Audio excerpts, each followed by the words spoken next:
আপনি কি কখনো এমন একটি পুতুল দেখেছেন যেটা শুধু চেয়ে থাকে কিন্তু তার চোখে যেন রক্তের প্রতিশোধ লুকিয়ে থাকে?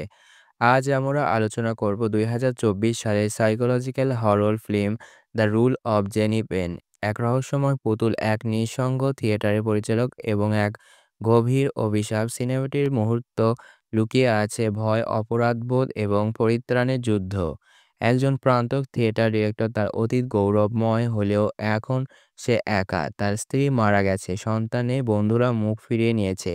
সে বাস করে তার পুরনো অন্ধকার থিয়েটার রুমের একটিতে, যেখানে সময় থেমে আছে। দেয়ালে পুরনো পোস্টার, ধুলো ধরা পর্দা আর স্মৃতিময় আলো আঁধারি। একদিন সে খুঁজে পায় জেনিপেন নামক একটি পুতুল, পরিত্যক্ত একটি স্টোর রুম থেকে। এই পুতুলটি তার এক পুরনো নাটকের প্রহস্য ছিল। প্রথমে মনে হয় পুতুলটি নিরীহ, কিন্তু ধীরে ধীরে অদ্ভুত ঘটনাগুলো ঘটতে শুরু করে। হারলান দেখে পুতুলটি মাঝরাতে জায়গা বদলাচ্ছে এবং পুতুলটির চোখ লালচে হয়ে উঠছে এবং দেয়ালে বিভিন্ন ধরনের লেখা উঠছে ভেসে।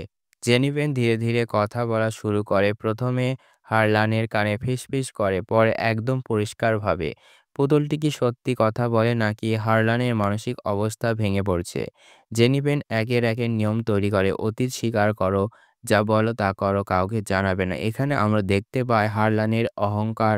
এক মেয়ে অভিনেত্রী কার্লা হারলানের নাটকের রিহার্সেলে আত্মহত্যা করে। বলা হয় হারলান মানসিক চাপ দিয়ে তাকে বাধ্য করেছিল ভুল করতে।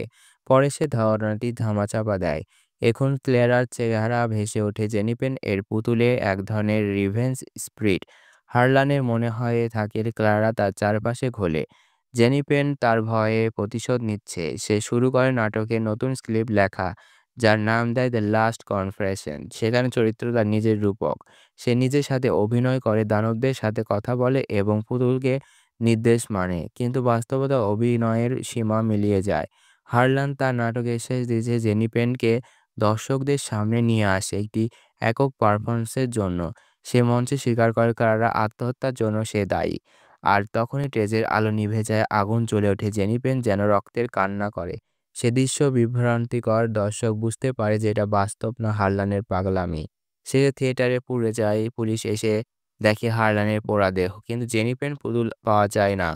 এ বাস্তব ধর্মের এই সিনেমাটি মনে করে দেয় প্রত্যেক অপরাধের পরিণতি আছে, আর কেউ না জানলেও নিজের আত্মা জানে। জেনিফেন শুধু একটি পুতুল না, সে অভিশাপ, আমাদের সকলের ভেতরের ভয় আর ভুল সিদ্ধান্তের প্রতিচ্ছবি। এই ধরনের সাইকোলজিক্যাল হরর এবং ডার্ক থিম নিয়ে বানানো সিনেমা এখন বিশ্লেষণ আমাদের চ্যানেল সাবস্ক্রাইব করুন। আপনি যদি এই সিনেমাটি দেখে থাকেন, নিচে কমেন্টে জানান আপনার মতে। জেনিফের